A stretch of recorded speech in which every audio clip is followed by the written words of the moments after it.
So AI stocks are getting hit again today, guys. Are you surprised? I'm not surprised considering all this news we're getting regarding these Chinese AI models, all the Middle East concerns, right? Everything's causing, well, a lot of uncertainty right now, and we have to break all this down. The Chinese models, we'll talk a little bit about what's going on in the Middle East and overall where my head's at in this market and trades I've made so far today, guys. So let's dive into it. Hit the like button, make sure to subscribe, join my Patreon if you guys want to keep up with my portfolio updates, my trades, investments, and if you want to be a part of my private Discord where we're talking all day, guys, that's linked down below, pinned in the comments, or go to stocks-surfs.com/Patreon. And now, cheers. I appreciate you all for tuning in. Let's dive right into the video. So it's currently about noon on the East Coast, a little before noon, and every index, well, is all over the place. The S&P is down 0.25%. The Qs are down 0.75% as the Dow is up around 0.25%, and the Russell roughly the same as oil's coming down, and the VIX is up over 4%. And oil's coming down pretty big time here, guys. Brent is down to about 90 a barrel, under 90 a barrel, down over 7%, as WTI is down just around 6.5%, trading at $83 per barrel. And a lot of this has to do with, well, President Donald Trump ordering a halt to the U.S. military strikes in Iran, breaking a 2-week cycle of pretty much daily back and forth attacks, and senior Iranian officials responded by stating that Iran will pause its retaliatory actions as long as the United States maintains the ceasefire. So it's a lot of the same. The back and forth, we get it for a little bit, then we get a ceasefire. Oh, there's hope for a deal again, the Strait going back to normal, and that's where we are now, causing this little relief rally in the stock market. Well, earlier it was up more. Now we're down on the Qs and the S&P, and it's causing oil to come down, which makes a lot of sense. So I'm not going to go over everything you need to know about geopolitics in this video, guys. Quite frankly, there are other channels better at covering that than me. I'm no geopolitical expert by any means, but that's kind of what's going on in a nutshell. A lot of the same, and that's causing, again, oil to come down. We saw a spike earlier in stocks, although now the S&P and the Qs are back in the red. So why are they in the red? Well, a lot of these AI stocks, man, are getting absolutely fleeced again today. Coherent is down a whopping 8.3%.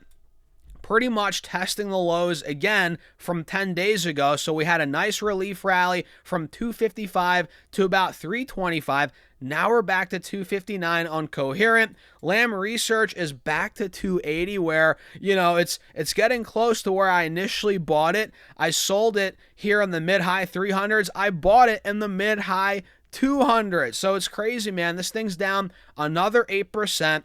Corning is down 5%, Micron's down 4.6%, Nvidia's down another 4.5%, Intel's down 3.4%, ARM Holdings is down 2%, Nebius is down, 1.5%, you name it. We're getting nailed across the entire trade. I mean, maybe not every stock's down, but pretty much all of them are down, guys. Broadcom down 0.25%, actually not too bad. TSM down 2.3%. We're getting completely hit on a lot of these stocks, guys. And Nvidia being the big dog, it just can't hold 210, 215, 205. We're back under 200. Now it's trading at $197 a share, down almost 5%. We're taking out the lows from last week. Not the best sign overall in the short term here for the bulls. And the question is, why? Well, the Chinese AI models right now are shaking up the United States market. The tech stocks here, the AI stocks. And the reality is, man, there is some panic right now. Not, full-blown panic. I don't think it's going to last, quite frankly, guys. We've seen this before with DeepSeek. We've seen this before over the last, 12, 18, 24 months. But we obviously have a lot of back and forth between the U.S. and China when it comes to the AI race. The United States has AI dominance right now, and their AI dominance is facing an unprecedented challenge from a rapid wave of high-performing, low-cost, key term or phrase, low-cost, Chinese open-weight models. Rather than waiting for closed American frontier systems, major U.S. tech companies and developers are actually quietly routing real enterprise workloads to Chinese alternatives to slash overhead. And have you guys heard of Kimi K3 and Quen 3? The disruption of these is real. Moonshot AI's Kimi K3 and Alibaba's Quen 3 series have shocked benchmarking firms by closing the performance gap to just a matter of months. Kimi K3 recently topped major categories like data analytics and content creation, rivaling top-tier United States models. And the power of these models has exploded in popularity among developers for its advanced coding capabilities. High-profile tech figures and infrastructure platforms noted massive traffic surges, proving that Chinese models are winning production workloads because they are good enough for standard coding and automation tasks. And guys, at the end of the day, there's a brutal price gap right now. Chinese open weight models are operating at 60% to 90% cheaper than equivalent United States systems, with token costs running at a fraction of a cent compared to American options, right? Companies like Coinbase and Airbnb have leveraged these cheaper defaults to cut their internal AI spending significantly. And while U.S. companies struggle with domestic government red tape, safety guardrail bottlenecks, and closed ecosystems, Chinese models are downloadable, customizable, and free of an American off switch, right? And this open weight philosophy allows global developers to modify and host them locally, fundamentally altering the global AI landscape. So that is causing some panic here, some spook. It's spooking investors in the U.S. AI trade because, wait, even though these Chinese models aren't as good as the ones we have here, obviously, Anthropic, from OpenAI, right? But they cost less. They cost 60 to 90% less than the cheaper U.S. alternatives, right? So what's the risk reward here? What's the, these companies are going to start weighing their options. Do we want, are we willing to give up on, some performance to save 60 to 90%? That's going to be a question here, and these models aren't nearly as good as the United States models, but the fact that they're cheaper, a lot cheaper, right? That could be something that, drives businesses, people to use those instead of what we're seeing here with Claude, with ChatGPT, Gemini, and the list goes on to keep things basic. Although I don't think this is going to be the nail in the coffin for the AI trade here in the United States. It is causing some short-term, panic. Another reason to sell these stocks off. So at the end of the day, man, that's what we're seeing today. And it's not the best way to start the week, but it's how we're starting the week. And man, it's an all-out technological battle between the U.S. and China, and that's why they're not really. China's not super eager to let Nvidia full on back in China because they know it's a race, man. They want the Huawei chips in China. They want to use their domestically produced products, and it makes sense from their perspective. But me as an NVIDIA shareholder, guys, I don't mind giving them the older chips for NVIDIA, to boost their revenue and profits, but China is letting them in very slowly. We all know that. We've talked about that before, the H200 chips. Either way, man, I'm long NVIDIA. I'm not freaking out about the AI trade right now over this news.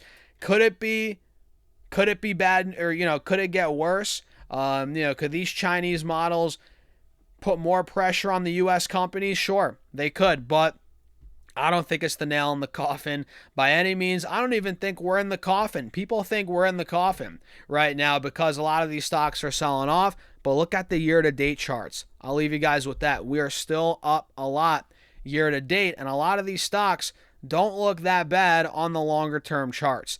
They don't. That's the reality. So what did I do today, guys? I added some more Tesla, and you guys know I haven't been buying too much Tesla, but now that it's tanked post earnings, I'm starting to get more into Tesla. So I bought some shares at 309 roughly. I bought some right after the report at about 330, so a bit early, or too soon there, or early, whatever. Either way, I think anywhere low 300s, under 300 is a buy for Tesla. So I'm putting my money where my mouth is. I added some more Tesla, and I did roll over some of my calls. I sold some calls on NVIDIA. You guys remember that? I sold the July 31st 217.50s last week, and I locked in an 85% gain on those. Rolled them out. Now I sold, I think, the 210 strike that expires. Let me pull it up here, guys. August 5th. So I rolled those out a little bit. I also, let's see here. What else did I do, guys? Robinhood. I did the same thing on Robinhood. Let me pull it up. HOOD. You guys know I'm long Robinhood and obviously NVIDIA as well. My average on Robinhood 72, roughly $73 per share. So I sold the $130 calls that expire August 21st. So I was up 75% on those. And whenever I'm up 70+% on calls I sold that expire, still a month out, I'm locking in gains, man. I much rather lock in gains. Let's say I'm up 70-80% on calls I sold and we still have a month till expiration. I'm locking in and I'm rolling out. That's what I'm doing. And in this case with Robinhood, I did that. I sold the 130s, made about 80, I think 75-80% on those calls, and now I sold the $110 calls that expire August 7th. I collected some more premium there. The net credit, I forget, I think it was like $1. So multiply that by 100 times how many contracts I sold. So not bad. That's the game here, guys. When you're selling options, week in, week out, you got to manage them. That's part of it, but it's a much more lucrative strategy than, dividends. I often compare selling calls and puts and running the wheel strategy to dividends. Dividends is the purest form of passive income. It's super easy. You don't do anything, literally, but you can't make nearly as much as selling calls, selling options. That is what you want to do. If you want to manage your portfolio more, there is a little more work, but you make a lot more money. And if you do it every week with some of these big tech stocks that literally have options expiring every 2 days, I mean, guys, you're going to make some money, especially with your portfolio. If your portfolio is bigger, you're going to make some good money. So I sold, I rolled calls on Robinhood, right? NVIDIA, I'm waiting for my Amazon ones to get filled here, actually, guys. I'm waiting for the same thing to happen on my Amazon. So I currently have a limit sitting at, let's see, $1.28. That I'm trying to sell the Amazon calls that expire on, I think, August 3rd as well. August 3rd, 257.50 strike. I originally sold the 275 strike, which I'm up 88% on. So I'm looking to lock in that gain, roll those, and collect even more premium. That's what I do pretty much every single Monday, guys. I'm resetting these. I'm pretty much rolling, locking in gains, looking at delta, looking at, strike prices, implied volatility, the whole thing, right? And that's part of what I do, guys, to make, at this point, a good amount of money every single week by just selling calls. Rinse and repeat, rinse and repeat. So that's pretty much it, man. That's what's going on. Some spookiness from China. I'm not freaking out about it. I'm buying stock, and I'm just holding on. I'm holding on tight. What do you guys think? Let me know in the comments. Hit the like button, subscribe, join my Patreon if you want to keep up with my actual portfolio updates, my trades, investments, how I sell calls. I break this down every week in depth, You guys see all my trades, private Discord, all that. Link down below, pinned in the comments, or go to StasserFest.com/Patreon. I'll see you guys in there. Have a great rest of your day.